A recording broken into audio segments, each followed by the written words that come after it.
कालकोट की मिट्टी में सिर्फ हड्डियां नहीं दबी थी, वहाँ दफन था ऐसा लालच जो इंसान की पहचान ही उतार लेता है। महीनों से चल रही खुदाई में हर दिन चट्टानें टूटती और जमीन से इंसानी कंकाल निकलते। मयूरी सब देखती रहती, चेहरे पर थकान और आंखों में मजबूरी। तभी डॉक्टर का फोन आता है कि साक्षी की हालत बिगड़ रही है और इलाज तुरंत चाहिए। पैसों का इंतजाम हुआ या नहीं, मयूरी के पास सिर्फ समय मांगने के अलावा कुछ नहीं होता। रात में रिपोर्ट बनाते समय उसे दूर खुदाई वाली जगह पर चमक दिखती है। वह पत्थर हटाती है और सोने के 2 पुराने सिक्के मिलते हैं। वह समझ जाती है कि ये असली सोना है। चाहती तो सबको बता सकती थी, पर लालच उसे रोक देता है और वह सिक्के छुपा लेती है।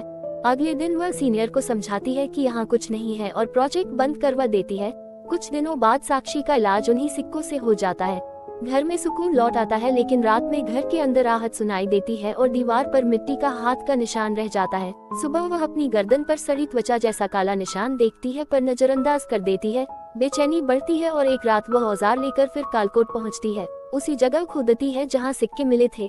घंटों बाद उसे लकड़ी का दरवाजा मिलता है। वह खोलकर नीचे उतरती है और सामने सोने का भंडार देख उसकी सांसें थम जाती हैं। रत्न, तलवारें, गहने, सिक्के और एक टूटी कब्र जिसमें कोई शरीर नहीं। लौटते समय उसे आईना दिखता है जिसमें उसके चेहरे पर सड़ी त्वचा फैलती दिखती है, लेकिन लालच डर से बड़ा होता है। वह सोना भरने लगती है, तभी ऊपर से एक अजीब आकृति कूदती है जिसका आधा शरीर सड़ा और आधा साफ होता है, ठीक वैसा जैसा उसके शरीर पर निशान बन रहे थे। वह मुस्कुराती है और गायब हो जाती है। दिनों में मयूरी का शरीर उसी तरह सड़ने लगता है। डॉक्टर भी कारण नहीं समझ पाती और प्लास्टिक सर्जरी की बात होती है।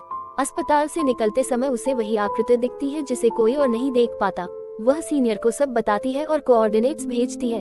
ऑपरेशन वाले दिन डॉक्टर उसके शरीर से त्वचा निकालना शुरू करती है और उसी समय सीनियर खजाने में सोना भर रहा होता है। धीरे धीरे सच सामने आता है कि ऑपरेशन करने वाली कोई डॉक्टर नहीं बल्कि वही सड़ी आकृति है जो उसकी त्वचा अपने ऊपर लगा रही है। सीनियर लालच में डूबा रहता है, तभी अदृश्य ताकत उसे दीवार से चिपका देती है और हवा में लटका देती है। उसके सामने मयूरी के रूप में वही आकृति खड़ी होती है जिसकी आंखों में डरावनी चमक है। वह सीनियर के चेहरे को छूती है और उसकी चीख गूंजती है। उसी पल अस्पताल में असली मयूरी सड़ी त्वचा के साथ तड़प रही होती है।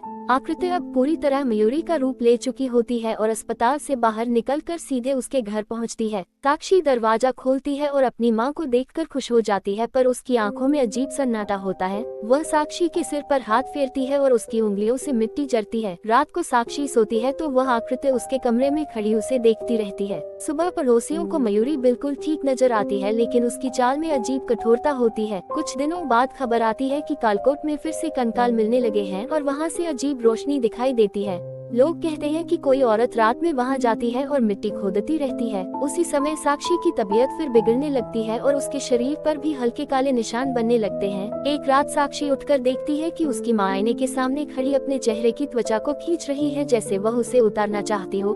साक्षी डर जाती है और चिल्लाती है तो वह आकृति धीरे से मुड़ती है और मुस्कुरा देती है।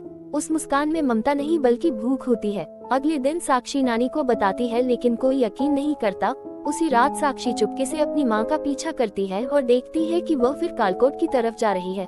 वहां पहुंचकर वह उसी गड्ढे में उतरती है और साक्षी दूर से सब देखती रहती है। गड्ढे के अंदर से अजीब आवाजें आती हैं और सोने की चमक के बीच कई सड़ी आकृतियां हिलती दिखती हैं, जैसे वे सब किसी नई त्वचा का इंतजार कर रही हों। तभी पीछे से कोई साक्षी के कंधे पर हाथ रखता है। वह मुड़ती है तो सामने असली मयूरी खड़ी होती है, सड़ी त्वचा के साथ। वह कमजोर आवाज में कहती है, भागो यहाँ से, यह मैं नहीं हूँ। वह जो ऊपर है वह कालकोट का अभिशाप है जो लालच करने वालों की पहचान पहन लेता है। साक्षी रोते हुए भागती है और पीछे से गूंजती आवाज आती है कि कालकोट किसी को मारता नहीं, वह बस उसे खुद से छीन लेता है। और आज भी कहते हैं कि वहाँ रात में एक औरत मिट्टी खोदती दिखाई देती है जिसकी आंखों में सोने की चमक और चेहरे पर किसी और की त्वचा होती है। अगर आपको ऐसी रहस्यमयी और डरावनी कहानियाँ पसंद हैं, तो हमारे YouTube चैनल को अभी सब्सक्राइब करें।